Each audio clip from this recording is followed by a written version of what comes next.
नमस्कार दोस्तों, आज मैं आपको गंगा माता की संपूर्ण कहानी सुनाने जा रही हूँ। प्रेम से बोलिए गंगा माता की जय हो।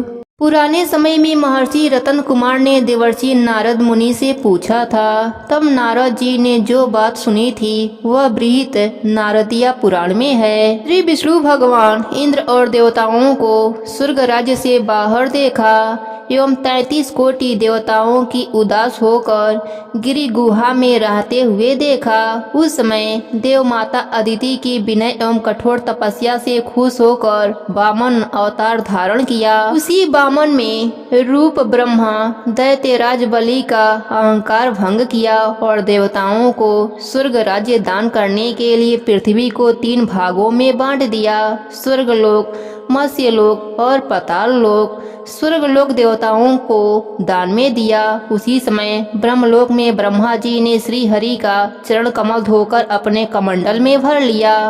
वही पुण्य पानी गंगा के नाम से विख्यात हुआ।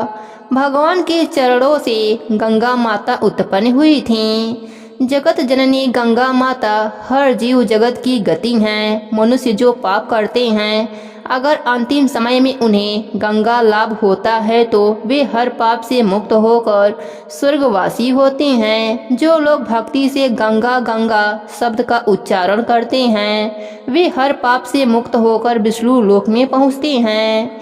इसी तरह मनुष्य भक्ति से गंगा माता की पूजा अर्चना और व्रत करके स्वर्ग लाभ कर सकता है। भारत पवित्र भूमि है। इस देश के निवासी हमेशा धर्म से अपना जीवन बिताते रहे। नाना प्रकार से सभी धर्मों में देव देवियों की पूजा इस देश में प्रचलित है। भारत तीर्थ बहुल देश है। तीर्थ भ्रमण पुण्य अर्जन का एक सीधा उपाय है। इसलिए धर्म पिपासु नर नारी सब तीर्थ भ्रमण करते हैं। एकमात्र साधु संत नहीं, पुण्यकामी नर नारी पुण्य लाभ के लिए नाना कष्ट सहन करके भी तीर्थ परिक्रमा करते हैं।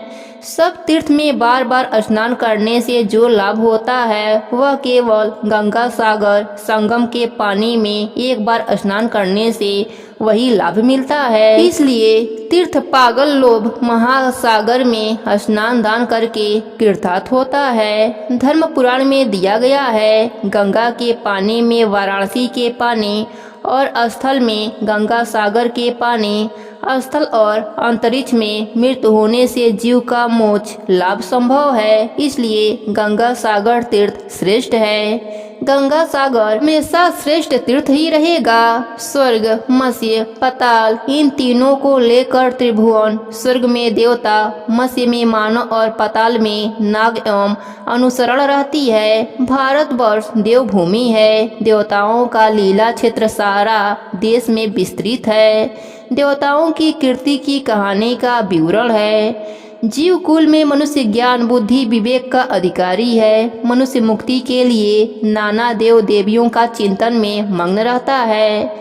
जगत सृष्टि के कर्ता पितामह ब्रह्मा है। मरीचि उनके पुत्र हैं। मरीचि के पुत्र काश्यप हैं। दैवस्त मनु उनके पुत्र के नाम से विख्यात हैं। मनु से जन्म लिया इच्छाकु, इच्छाकु से वंश का उद्धार हुआ।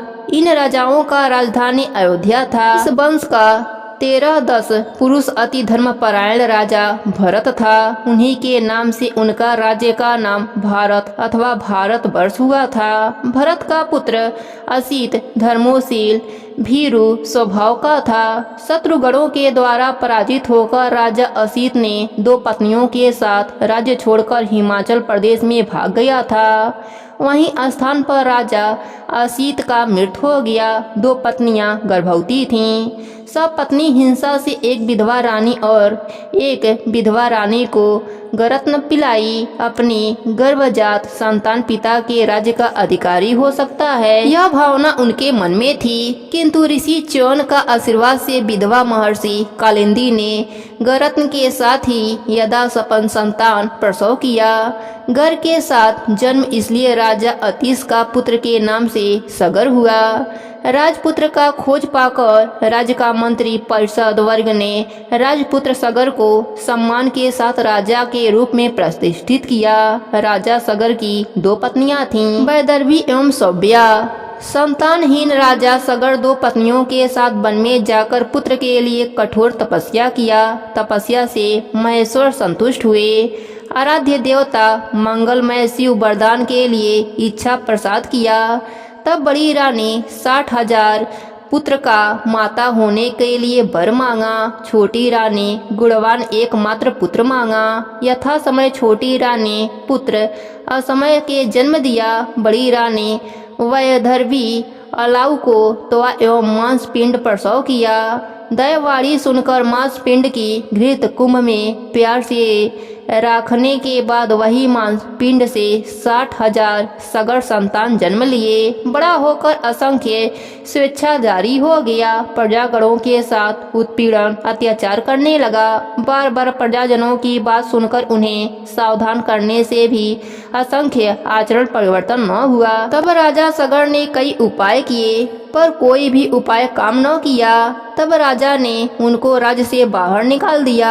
बड़ी रानी का पुत्र बड़ा होकर पराक्रमशाली बना। उस समय के राजा हमेशा यज्ञ से धर्म उच्चारण का जीवन बिताना पसंद करते थे। राजा सगर अश्वमेघ यज्ञ करने के लिए व्याकुल हुए।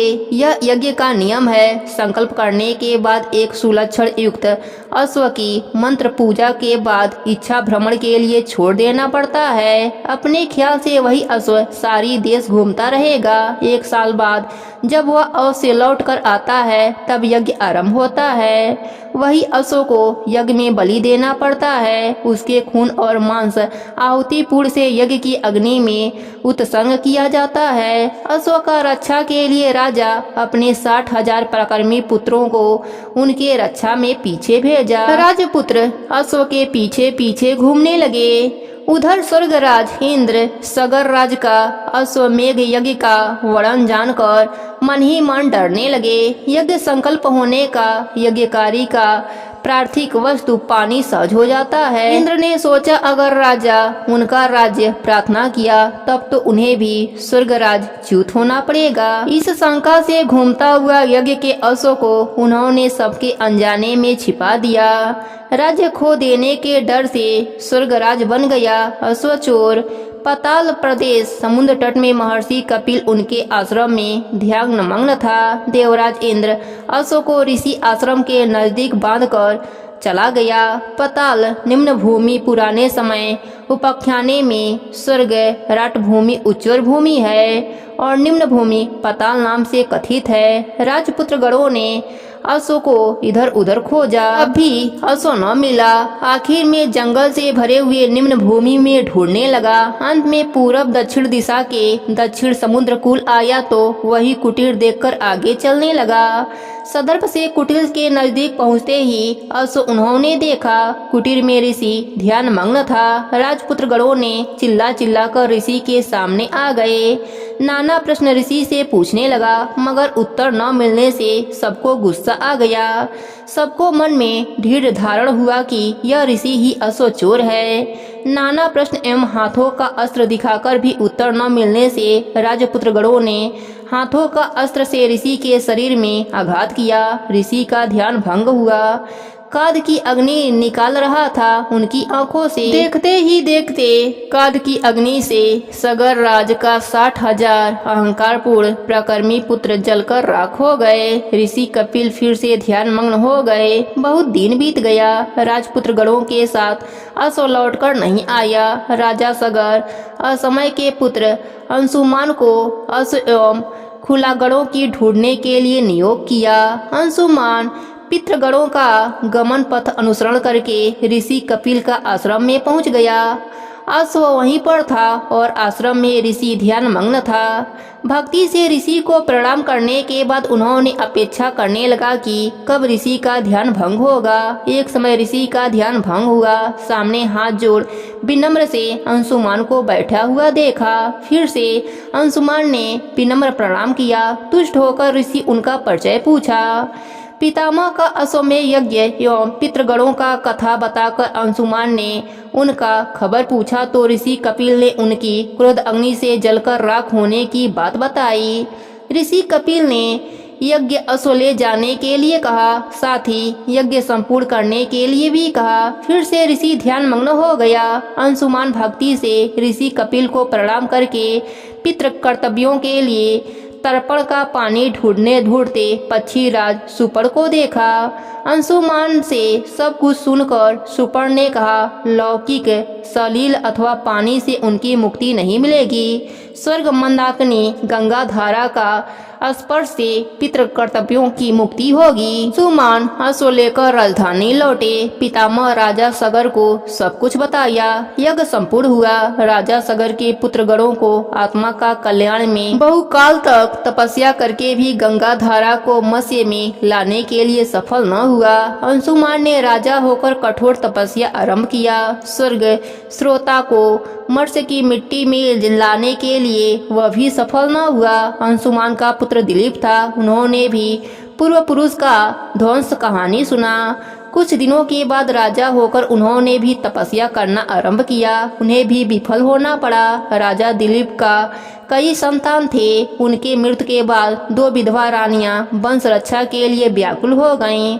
औध ऋषि राजवंश का गुरु था। 2 विधवा रानियों की इच्छा के अनुसार उन्होंने परामर्श दिया। ऋषि का परामर्श के अनुसार पुत्र कातरा के साथ रानीगणों का मिलन से एक रानी गर्भवती हुई एवं यथा काले एक मांसपिंड प्रसव किया। औव्य ऋषि का मत के अनुसार मांसपिंड को रानीगणों ने राजपथ में सुला दिया। ऋषि अष्टवक्र बहुत तेजस्वी था। सरजू नदी में स्नान करके ऋषि राजपथ से जा रहा था। उन्होंने राजपथ के ऊपर मांसपिंड को बिलविल करते हुए देखा। ऋषि अष्टवक्र ने सोचा उनके शरीर एवं चलन भागी को देखकर मांसपिंड ने मजाक कर रहे हैं। ऋषि काढ़ में आकर बताया, अगर तुम मुझे देखकर मजाक कर रहे हो तो तुम अभी ध्वंस हो जाओगे। अगर तुम सचमुच इस चेहरे को तो मेरे बातों में अभी सुंदर शरीर हो जाओगे। देखते ही देखते मांसपिंड ने सुंदर युवा पुरुष का रूप मिला। प्रवाद और भगे भगे जन्म होने से महारानियों को पुत्र के नाम था भगीरथ। भगीरथ ने पूर्व पुरुष का अभिशाप से ध्वंस होने का कहानी सुना। राजा होकर पिता के द्वारा अंशुमान ने राज्यभार मंत्रियों को देकर वन में चला गया और कठोर तपस्या करना आरंभ कर दिया। बहुत दिन बाद ब्रह्मा जी का तपस्या करने के बाद ब्रह्मा जी संतुष्ट हुए। भगीरथ से तपस्या के कारण जानकर नारायण का तपस्या करने के लिए उपदेश दिया। भगीरथ ने उनके कठोर साधना से नारायण को संतुष्ट किया। नारायण ने भगीरथ को फिर से ब्रह्मा जी को संतुष्ट करने के लिए कहा। नारायण के आदेश से भगीरथ ने फिर से ब्रह्मा जी की स्तुति करी।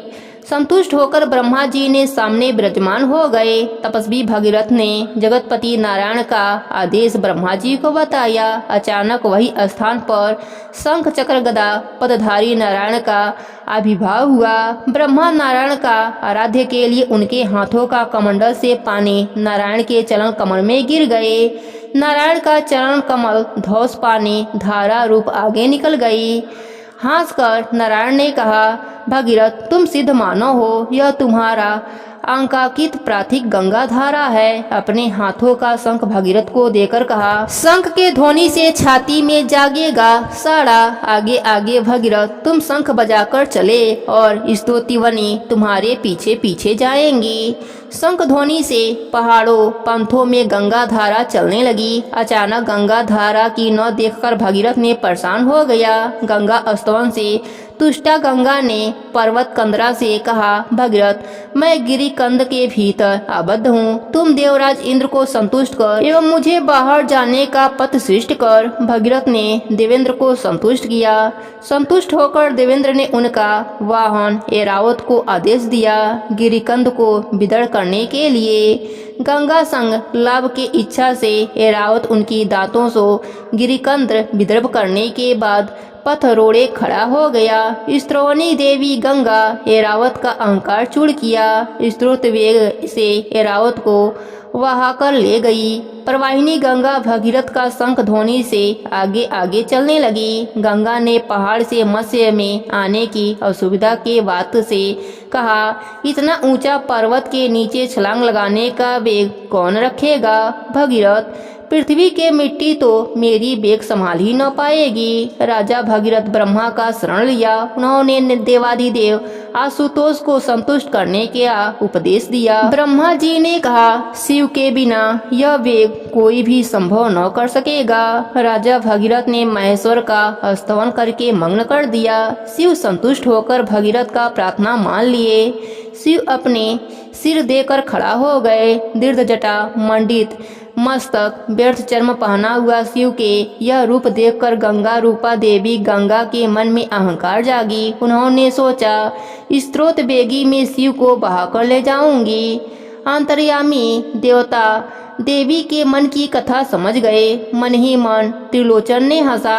पहाड़ के ऊंचाई से गंगा धारा ने छलांग लगाई। राजा भगीरथ का शंख ध्वनि से महादेव उतल हुए, लेकिन महादेव का कुछ भी न हुआ। छलांग तो लगाई पर जटा जाल भगाकर बाहर आने का पथ न ढूंढ पा रही थी। बार बार भगीरथ का शंख ध्वनि बजाने लगा। धारा रूपनी देवी गंगा फिर से नहीं पड़ने पा रही थी। जटा जाल के फौंद में बहती रहीं। गंगा धारा को न देखकर भगीरथ परेशान हो गए। शिव जी का स्तवन आरंभ किया। देवी गंगा भी महादेव का स्तुति करने लगी। संतुष्ट होकर आशुतोष ने अपना एक जटा तोड़कर बिंदु सरोवर में फेंक दिया। 7 ऋषि का मांगलिक शंख ध्वनि से 7 स्त्रोतों का सृष्टि हुआ। हलादिनी, पावनी एवं नलिनी इस 3 धारा पूर्व दिशा में बहती रहीं। सुचतु, सीता और सिंधु नामों से 3 धारा पश्चिम वाहिनी हुई। सप्तम धारा राजा भगीरथ के शंख ध्वनि की अनुसरण किया। इस द्वारा स्वर्ग प्रवाहिनी देवी गंगा मत्स्य के मिट्टी में आ गईं। बहती गंगा धारा अपने 2 तीर हरा भरा करके आगे चलने लगी। शाम होने को है। राजा भगीरथ का शंख ध्वनि रुक गया। गंगा की गति धीर हो चुकी। नजदीक ही जनु मुनि का आश्रम है। शाम के शंख ध्वनि आश्रम के भीतर से आरती थे। शंख ध्वनि से उत्तल होकर गंगा धारा आश्रम के तरफ बढ़ने लगी। आश्रम गंगावारी के पौराणिक हो गया। अचानक आश्रम को बहते हुए देखकर जनु मुनि का तप तेज से उत्तल गंगावारी को खड़ूंग के पान कर लिया। गंगा धारा का कभी चिन्ह न रही। भगीरथ ने जनु मुनि का शरण लेने से मुनि प्रसन्न हुए। अपने जांग को छेद कर गंगा धारा को बाहर निकाल दिया। इसलिए गंगा जन्नु कन्या जानवी हुई। जन्नु मुनि का कन्या पदा गंगा के साथ कपट करने से स्वयं का एक अंश में गंगा धारा से मिलित हो गई। भगीरथ की शंख ध्वनि को अनुसरण करने से गंगा दक्षिण दिशा में बहने लगी। पदाधारा पूरब दिशा में जाकर फिर से दक्षिण में बहती हुई सागर के साथ मिल गईं। गंगा शंख ध्वनि अनुसरण करके कपिल मुनि के आश्रम में पहुंच गईं। महान तपस्वी गंगावारी के स्पर्श ने कहा, मात गंगे, मेरे अपने रोषाग्नि से सगर राज के बंदशरण भस्म भूम हो गया। तुम अपने स्पर्श से राजपुत्र गणों का उद्धार कर दो माँ। बहती हुई वारी धारा भस्म राशि के पास आ गई। भस्म राशि गंगा के वारी से पलायित हो गया। सगर 60,000 पुत्रों को मुक्ति पाकर स्वर्गलोक को चले गए। गंगा का वारी धारा सागर के छाती में छलांग लगाई और सागर के साथ मिल गईं। दैत्य के साथ दैता का मिलन हुआ। गंगा और सागर के मिलन भूमि सगर संगम नाम से विख्यात हुआ। तीर्थ राज श्री कपिल प्रसव मूर्ति के रूप से अपने मंदिर में आज भी विराजमान है। प्रेम से बोलिए गंगा माता की जय हो।